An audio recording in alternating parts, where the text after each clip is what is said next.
Hello, welcome to Herdstone Painting. My name's Mark, and I thought it'd be cool to do a channel introduction video that isn't necessarily just me in front of a webcam, talking about my hobby experiences and what I want this channel to be.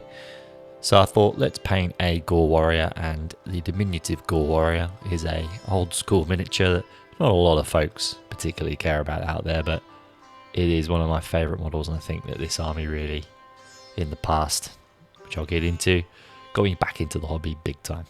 So I've been painting a few extra bits recently with the new Arcane Journal release, so I thought let's paint one of these guys on here in the background. So if you've got any questions or anything you want to raise whilst about this Gore model, pop it in the comments and I will get back to you.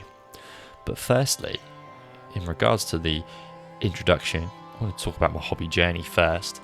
So I started out playing 3rd edition 40k. I was lucky enough to have some friends at primary school that really enjoyed the game and introduced me to it. And back in those days, there were less armies, but they were very stylized, as they still are, of course. But something about the Eldar really excited me back then. I think it was probably the vibrant colors, the agile forms, just lovely. But of course, I did end up painting a lot of armies with my dad as well as I grew up, so we played a lot more games, the two of us, and my sister got involved a little bit as well, but eventually that was phased out, life moved on.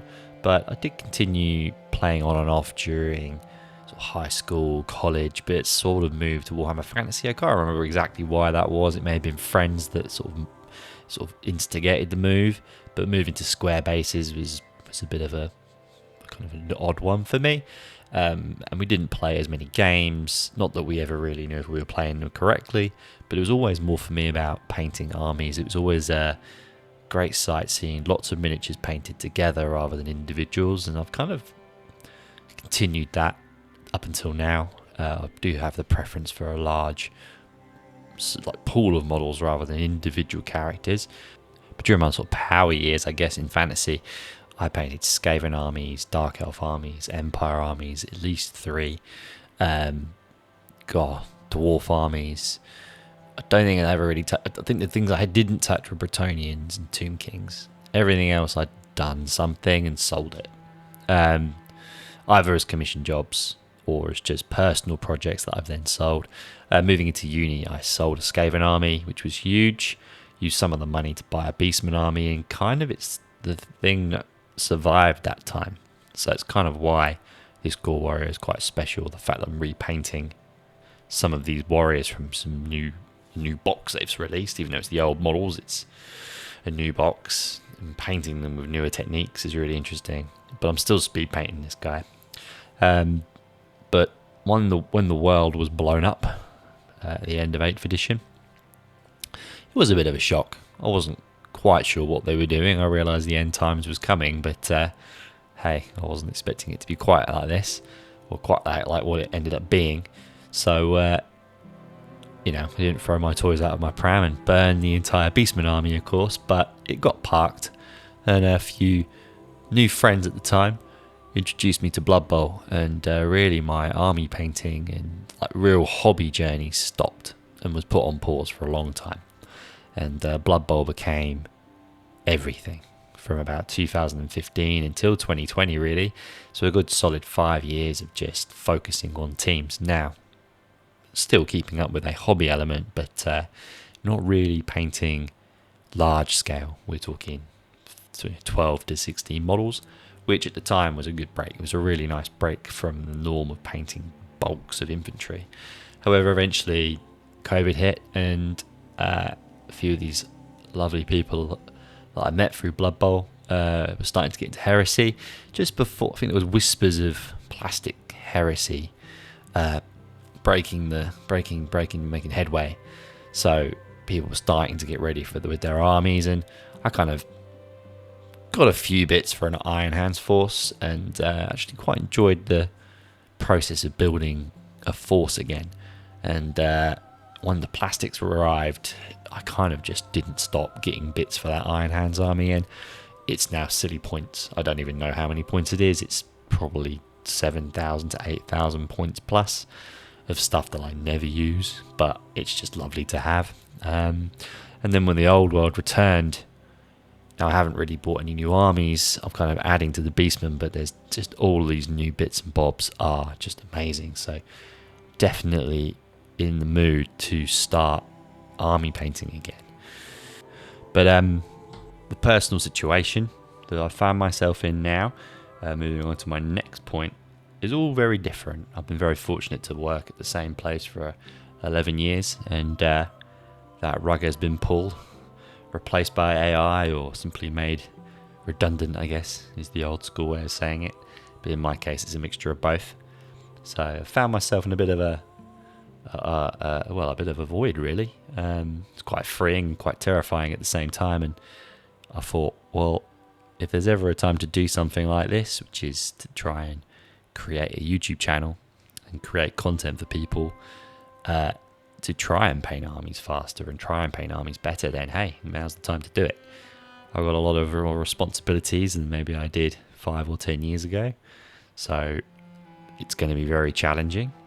I won't go into too much of what those individual responsibilities are, but I do have a small little boy who's not even a year old, and me and my partner are obviously juggling those responsibilities that come with that. So there's a lot of pressure on in other areas, but I think if there's ever an opportunity to try and do something like this, it's now.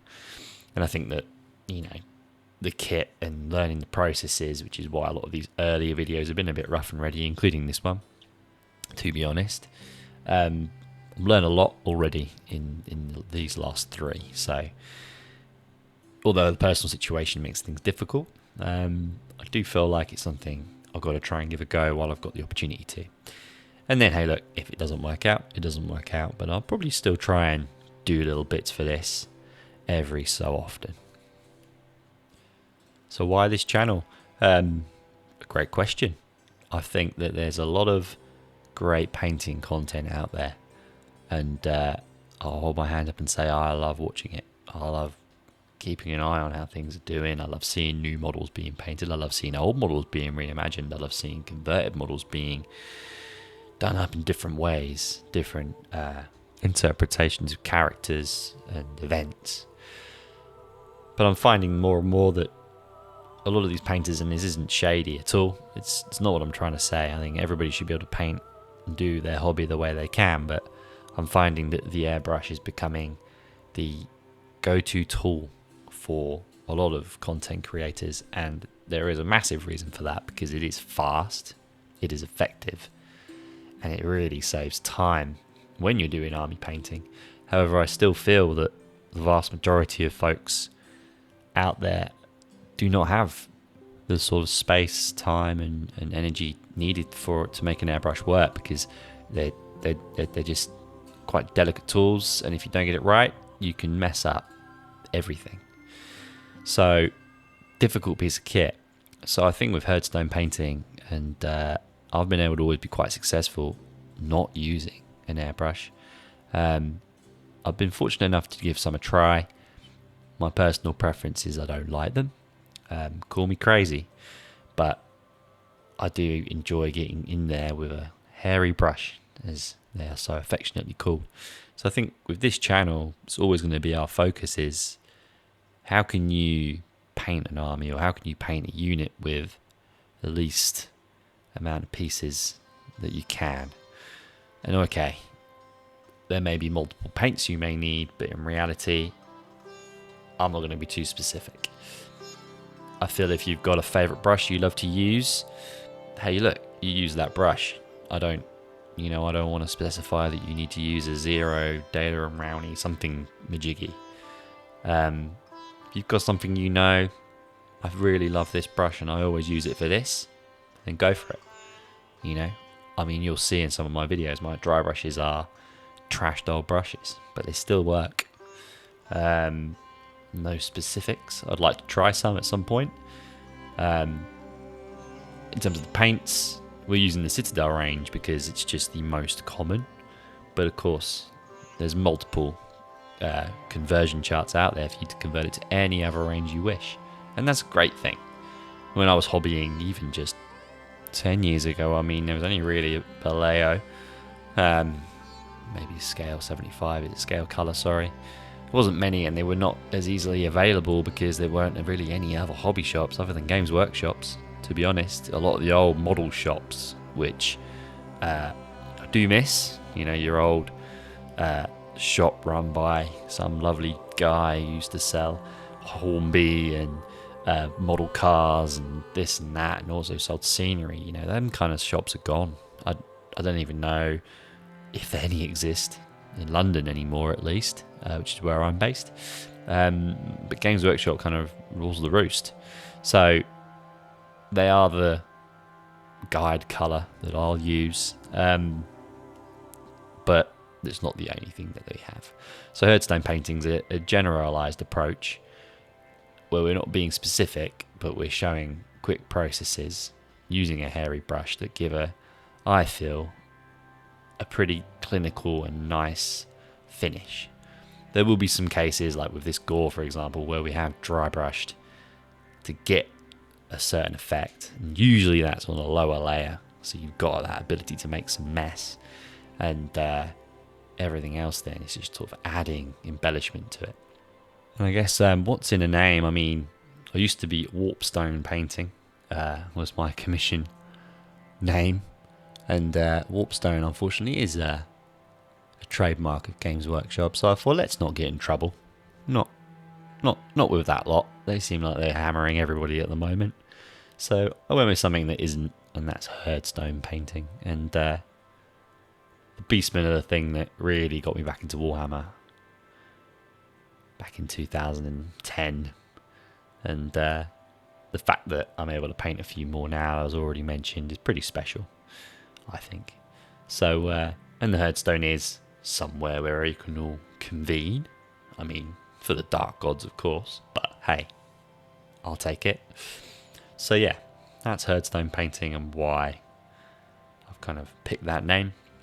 So our plans of what we're going to be doing next, it's a little bit blow by blow really. We've got some of the new Warhammer the Old World models coming for the Marauders, so we're going to definitely try and do, especially a horse, because we've done a lot of infantry or individual sort of human models, so we're going to try and do a bit of something different. We're going to try and do a mounted model.